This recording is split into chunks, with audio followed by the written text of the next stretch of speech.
داعی کا اجر اللہ نے اپنے ذمے لیا ہے. نوح علیہ السلام نے اپنی قوم سے کہا ما اسألکم علیہ من اجر، میں تم سے اجر کا مطالبہ نہیں کرتا. سوال پیدا ہوتا ہے پھر کیا، ان اجریہ الا علی اللہ، میرا اجر کس کے ذمے ہے؟ اللہ کا. داعی کو اللہ بہت دیتا ہے.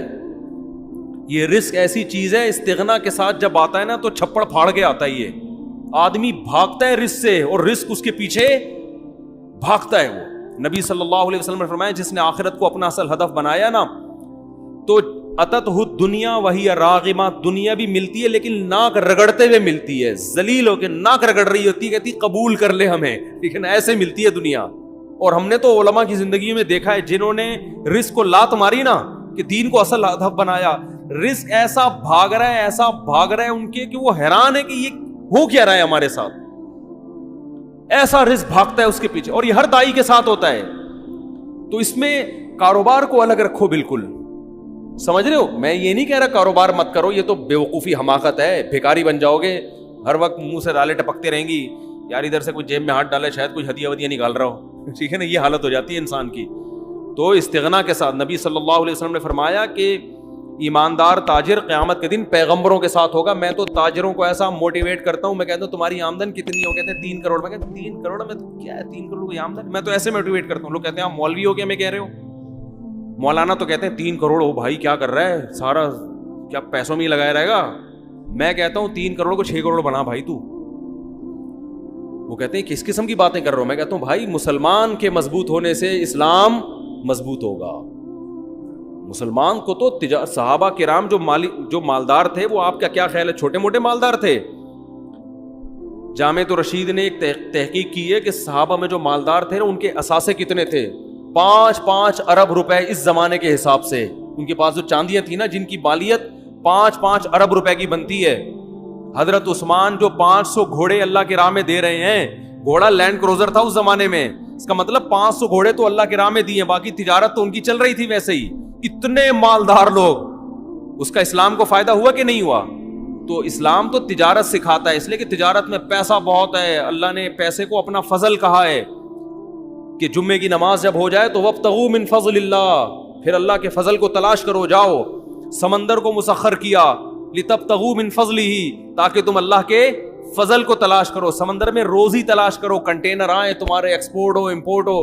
یہ جو سمندر میں اللہ کہتا ہے نا کہ میں نے مال رکھا ہے، رزق رکھا ہے، اس سے مراد ہے بزنس، کیونکہ سمندری تجارت سے انویسٹمنٹ سمندری تجارت میں کم ہوتی ہے، ارننگ زیادہ ہوتی ہے. تو اللہ کہہ رہے ہیں میں نے سمندر کو مسخر کیا، تمہارے فرما بردار بنا دیا، تاکہ وسخر وہ کیا ہے، وَلَهُ الْجَوَارِ الْمُنْشَآتُ فِي الْبَحْرِ كَالْأَعْلَامِ، پہاڑوں جیسے جہاز سمندر میں چلیں گے. کیوں؟ رزق تلاش کرنے کے لیے. تو یہ رزق کیسے تلاش ہو رہا ہے؟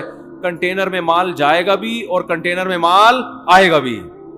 تمہارے کنٹینروں نے، یہ تو سمندر اللہ نے ہمارے لیے بنایا ہے.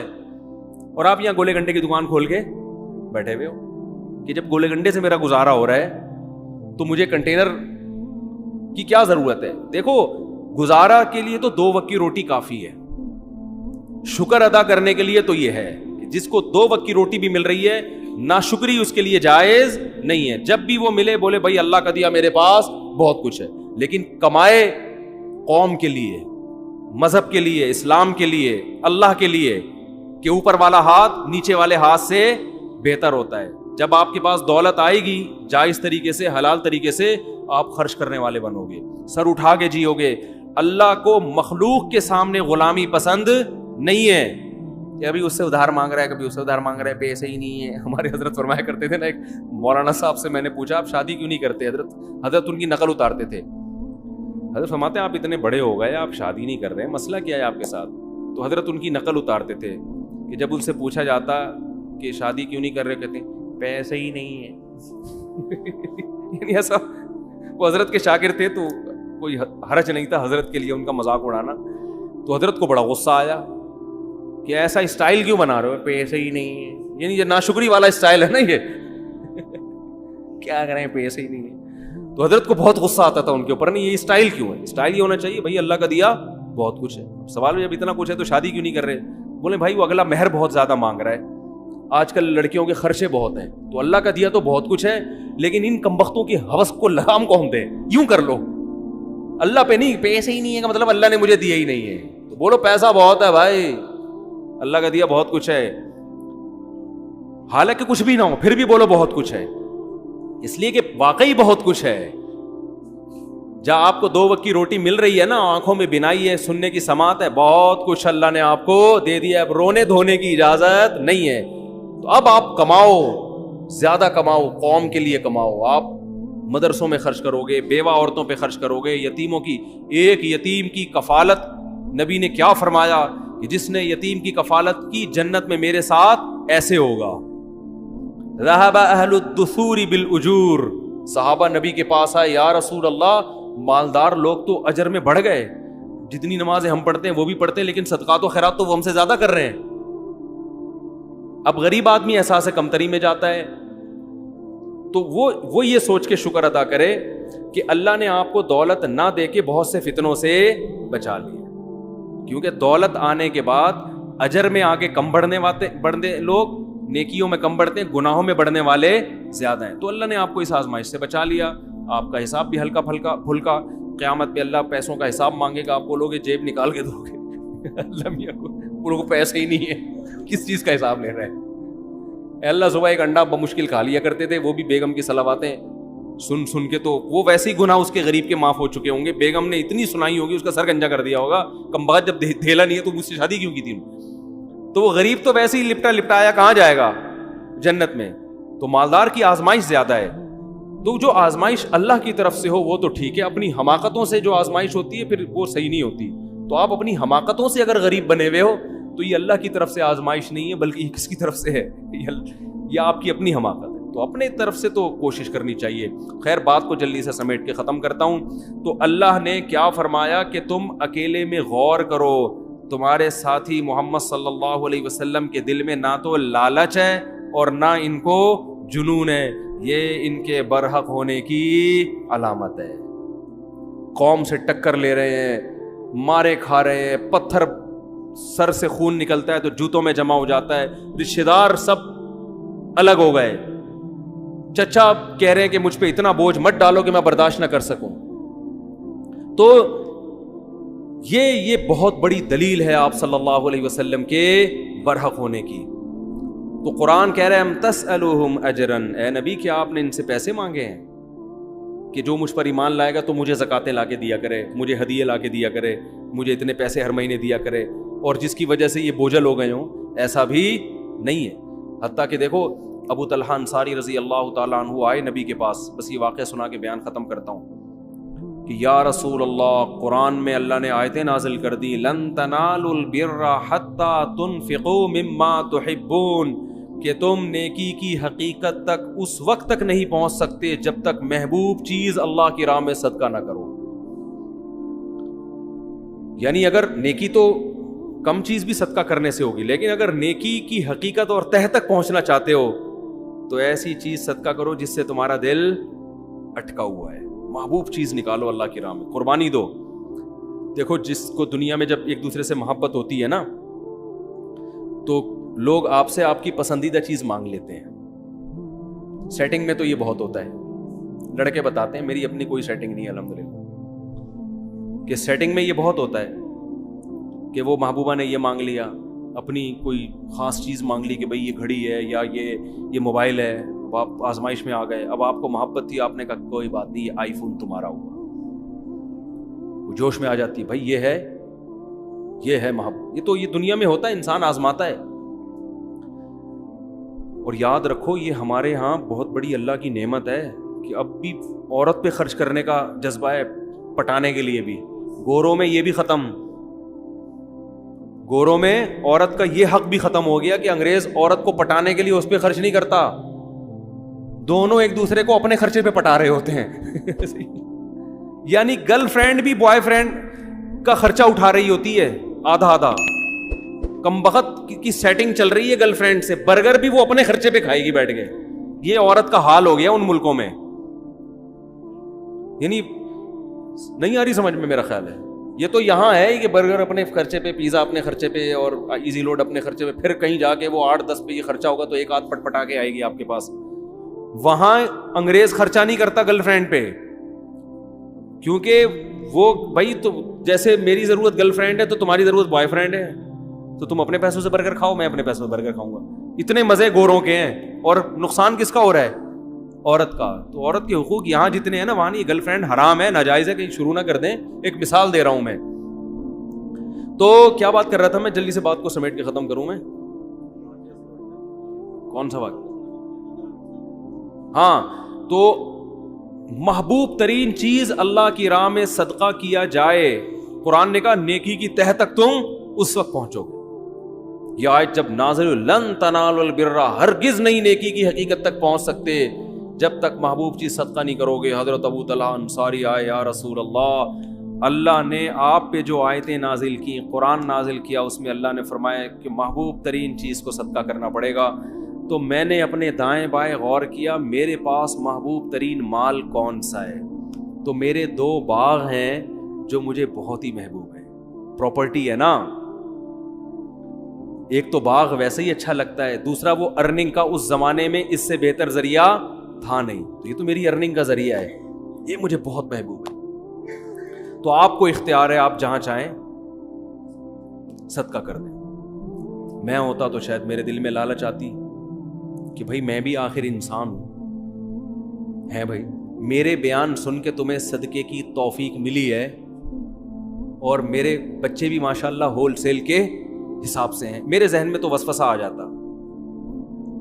اب ایسا نہ ہو کہ آپ لوگ صدقہ کرنا میرے اوپر شروع کر دیں. میرے ذریعہ آمدن اچھا خاصا ہے, ٹھیک ٹھاک ہے, الحمدللہ بزنس ہے میرا, اور آج سے نہیں ہے 15 سال سے ہے. باقی میں کسی کو بتاتا نہیں کون سا بزنس ہے, یہ ہوائی بزنس ہی پراپر بزنس ہے. تو بتاتا کیوں نہیں, اس لیے کہ یہ ممبر یہ جگہ نہیں ہے. کبھی چھاؤں میں آئے تو بات کریں گے پھر وہ, لیکن اب بتاؤں گا تو بولیں گے چورن بیچ رہا ہے اپنا, تو میں نہیں بتاؤں گا, میں نہیں بتاؤں گا, یہ نا. تو یہ ضمناً میں نے اس لیے بتا دیا کہ آپ کہیں گے یہ کیا ہو رہا ہے یہ. تو کیا کہہ رہا تھا یار, ایک تو کھوپڑی بہت عجیب سی ہوگی. ہاں, حضرت ابو طلحہ انصاری آئے, تو میں اگر ہوتا تو میرے دل میں لالچ آتی کہ یار میرا بیان سن کے آپ کی سخاوت جوش میں آئی ہے, تو کس کو دے دو, مجھے دے دو. اور یہ تو زکوٰۃ بھی نہیں ہے نا جو سید پہ حرام ہو, تو یہ تو آپ پہ صلی اللہ علیہ وسلم پہ حرام بھی نہیں تھا. اور آپ صلی اللہ علیہ وسلم اتنے مسکین کہ گھر میں 40 دن چولہا نہیں جلتا, آگ جلنے کی نوبت ہی نہیں آتی, صرف کھجور پہ گزارا ہوتا, وہ بھی کبھی مل گئی کبھی نہیں ملی. تو سب سے زیادہ مسکین کون تھے؟ آپ صلی اللہ علیہ وسلم, اور 9 بیویاں. لیکن آپ صلی اللہ علیہ وسلم نے فرمایا اپنے چچا زاد بھائیوں کو دے دو. کیوں؟ قرآن رشتہ داری جوڑنے کا بہت زیادہ حکم دیتا ہے نا.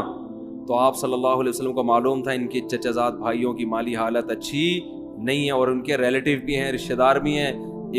پہلے آپ نے فرمایا بخن ذاک مال رابع, فرمایا واہ واہ واہ یہ تو بہت قیمتی مال ہے. اپریشیٹ کیا کہ یہ تو بڑا جذبہ ہے تمہارا, اتنا قیمتی مال صدقہ کر رہے ہو, واہ واہ واہ واہ.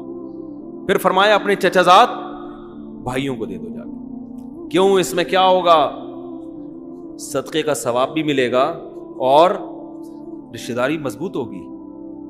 صدقے کا ثواب بھی ملے گا اور رشتہ داری مضبوط ہوگی. کتنا بڑا ظرف ہے. آج جاہل پیروں کو میں یہ ہمت دیکھی آپ نے, کہیں گے ڈبہ اس میں ڈال دو. ٹھیک ہے نا, کلی اختیارات کے ساتھ. جب میں چاہوں میں کھاؤں, جب چاہوں میں صدقہ کروں, کلی. یہ کلی اختیارات مجھے سمجھ میں نہیں آتے. بعض لوگ پیسے لا کے پکڑاتے ہیں, مفتی صاحب آپ کو مکمل اختیارات ہیں, چاہے خود کھا لیں چاہے صدقہ کریں. میں کہتا ہوں مجھے آزمائش میں مت ڈالو, یہ بہت بڑی آزمائش میں ڈال رہے ہو آپ. بھائی مجھے ہدیہ دینا تو بولو آپ کے ہیں, وہ تو پھر مجھے خود ہی اختیارات ہوں گے. کیونکہ انسان ایسے موقع پہ اتنی مصیبت میں پڑ جاتا ہے کہ آپ نے کوئی رقم دی, بولا آپ چاہو تو آپ استعمال کرو, چاہو تو صدقہ کر دو. اب آدمی کہتا ہے پتہ نہیں یار ایک مصیبت میں ڈال دی ہے ایک بندے نے, یہ کیا. وہ تو ویسے بھی آپ سیدھے سے بولو بھائی صدقہ کر دو اس کو, یہ آپ کے نہیں ہے, یہ صدقہ کرنے کے لیے. تو یہ گول مول باتیں نہیں کرنی چاہیے ان معاملات میں کبھی بھی. پیسوں کے معاملے میں آدمی کیا ہو, ایک نمبر ہو, تو نبی صلی اللہ علیہ وسلم نے فرمایا کس کو دے دو؟ ابن الاعمام، اپنے چچا زاد بھائیوں کو دے دو۔ کیسا ظرف ہے! دیکھو ہمیں بھی نبی سے یہ چیزیں سیکھنی چاہیے۔ آپ جب بہن بھائیوں کو صدقے کی ترغیب دے رہے ہو، رشت کوئی بھی گھر کا بڑا ہوتا ہے بچوں کو ترغیب دے رہا ہوتا ہے، تو اپنے فضائل نہ سنانے شروع کر دیا کرو، ٹھیک ہے نا؟ اس سے بچے سمجھیں گے ابا کے حقوق ابا کے علاوہ کوئی اور بتائے ان کو، پھر مزہ آئے گا۔ اب گھر میں والدین نا اپنے بچوں کو اپنے حقوق بتا، دیکھو ابا کا یہ حقوق، ٹھیک ہے صحیح ہے یہ بھی، لیکن اس سے بچے پہ اثر نہیں پڑتا۔ بچے کو ابا کے حقوق کوئی اور بتائے گا تو ماں بتائے بچے کو باپ کے حقوق کیا ہوتے ہیں، اور باپ بتائے کہ ماں کے حقوق کیا ہوتے ہیں، پھر کام ہوگا ہٹو بچوں۔ تو خلاصہ یہ نکلا اس پوری بحث کا کہ ہمارے نبی کی دعوت میں کیا تھا؟ اخلاص۔ اور یہ جب تک لوگوں کی جیب پہ لالچ ہوگی نا، نظر ہوگی، یہ چیز پیدا نہیں ہوگی۔ گھما پھرا کے لے آؤ گے کہیں نہ کہیں سے چورن چٹنی کی طرف، ٹھیک ہے نا؟ ایک دم مایوس کر دو لوگوں سے اپنے آپ، ایک دم کیا کر دو؟ مایوس، کہ بھائی کوئی کروڑ پتی بھی ہے تو میری بلا سے، میرے لیے نہیں ہے وہ، میں وہی ہے جو میری جیب میں ہے۔ میں نے ایک بیان کیا تھا، وہ بڑا اچھا کلپ چلا ہے، بہت میں نے خود بھی سنا تو بڑا اچھا لگا، مجھے مزہ آیا، کہ آپ کے سامنے لوگ اپنی دولت بتاتے ہوئے ڈرے نہیں، اپنے آپ کو ایسا بناؤ۔ کوئی آ کے آپ کو کہتا ہے نا میری کروڑوں روپے کی آمدن ہے، ڈرتا ہے، بتاتا نہیں ہے، اس کو پتا ہے قرضہ مانگے، کل اس کے پہ حالات آئیں گے، مجھے اسے فون کرے گا پیسے چاہیے۔ تو اپنے آپ کو ایسا بنا دو کہ لوگ آپ کے سامنے آ کے اپنے دل کی بات رکھیں کہ میری اصل ایکچوئل آمدن اتنی ہے، اور اس کو یہ امید ہو کہ میرے بتانے سے ان کی صحت پہ کوئی فرق نہیں پڑے گا۔ ایسا نہیں ہوگا کہ حالات آئے تو مجھے فون کریں گے۔ میں بہت نالائق ہوں، لیکن اللہ کا فضل ہے، بڑے بڑے تاجر مجھے اپنی آمدن بتاتے ہوئے جھجکتے نہیں ہیں۔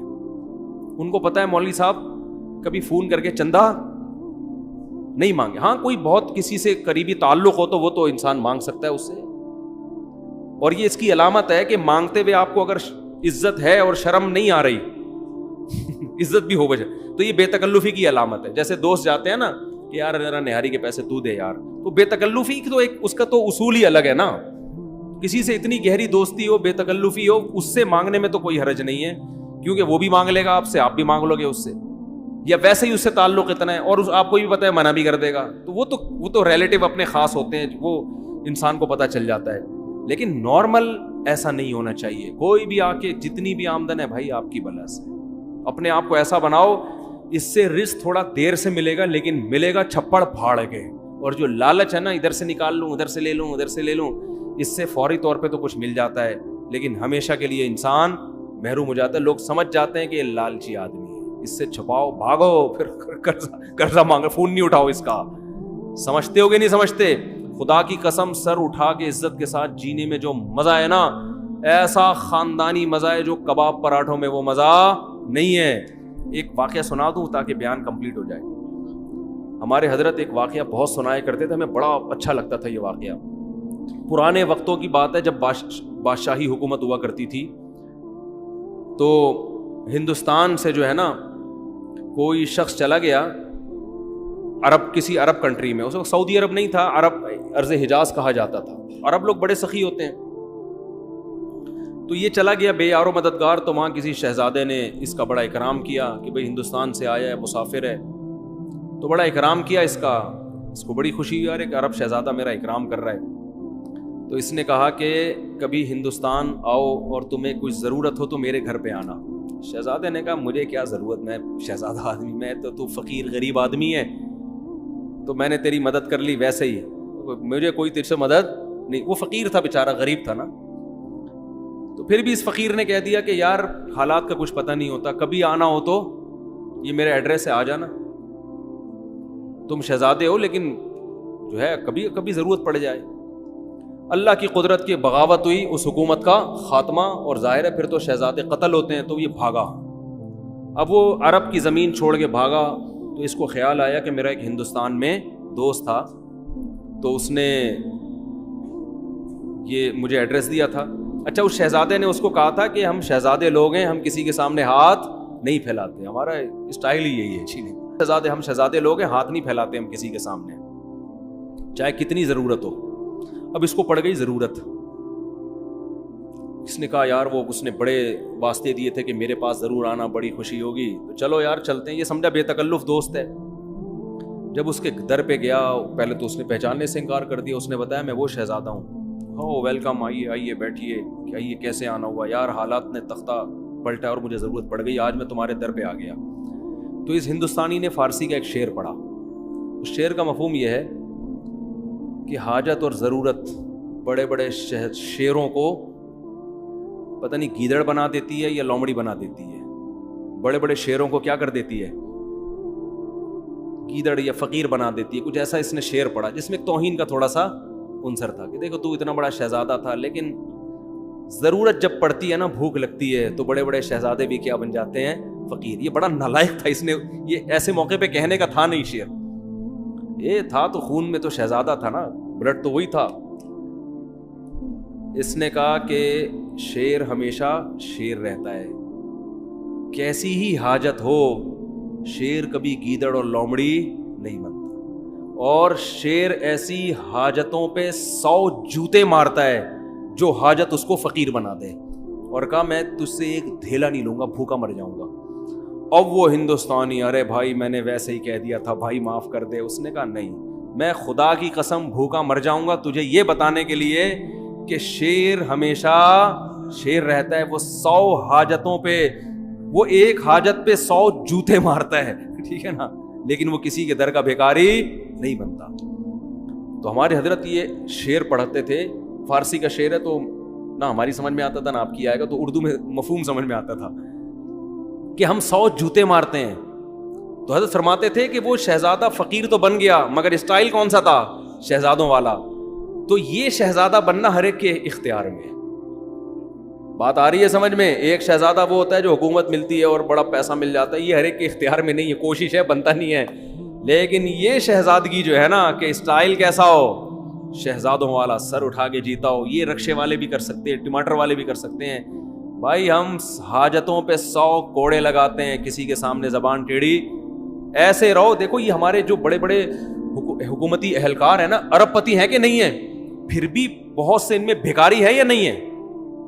کیا عزت ہے یار ان کی. وہ ادھر سے 5 ارب کھا گیا, ادھر سے اتنے روپے کھا گیا, ادھر سے اتنے کھا گیا, ادھر اتنے کیس چل رہے ہیں, عدالت میں جا رہا ہے, کبھی بھاگ رہا ہے وہاں سے, کبھی اندر ہو رہا ہے, کبھی باہر آ رہا ہے. لوگ صبح و شام لعنت, اتنا پیسہ ہو کے بھی صبح و شام لعنتیں پڑ رہی ہیں. اسٹیل مل کھا گیا, ایک PIA کھا گیا, ایک یہ کھا گیا, ایک ریلوے کو کھا گیا. کیا عزت ہے ان لوگوں کی, بھیکاری ہے یہ. اس سے وہ موچی اچھا ہے جو جوتے گانٹھ رہے لوگوں کے اور کسی کے سامنے ہاتھ نہیں پھیلا. اللہ کی نظر میں یہ شہزادہ ہے. تو یاد رکھو کسی کے سامنے ہاتھ پھیلانا یہ معمولی بات نہیں ہے, یہ اپنی عزت کا جنازہ نکالنا ہے. اللہ سے دعا مانگا کرو اللہ کسی آزمائش میں نہ لے کر آئے, اللہ اتنا دے کہ ہمیں ضرورت نہ پڑے.